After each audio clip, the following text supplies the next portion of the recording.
Vai lá, Paulinho.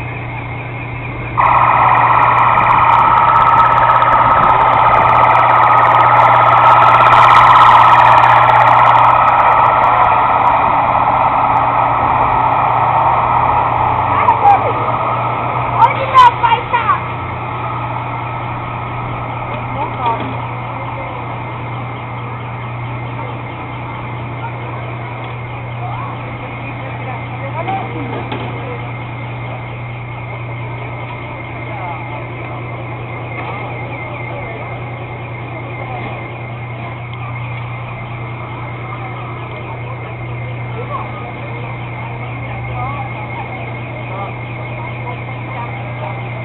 Lá tem uma portinha que sobe lá pra cima, né?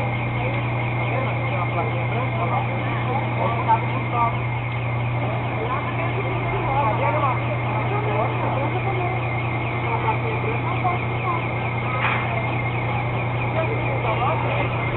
Tudo bom? O negócio foi feio, hein? Rapaz, lá em casa lá eu só senti o prédio. É que ali atrás, né?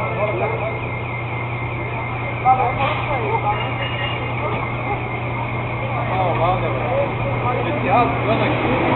A torre tá saindo do meio. Mas eles vinham lá pra cá, né? Tá pra cá.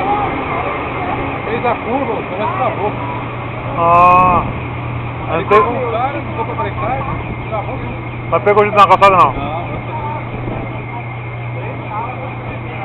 Pegou em carro também, cadê os carros? Bateu. Saiu fora já os carros? Mas e o motorista? Zoou, né? Do lado dele, né? Por isso que é bom confiar nessas merdas, né, velho? Eu não confio em carro não, velho.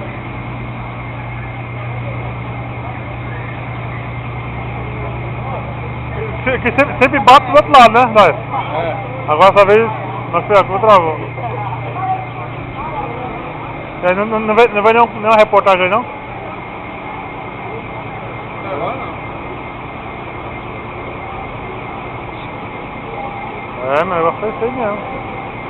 Estourou até a coluna da porta, meu. A coluna lá.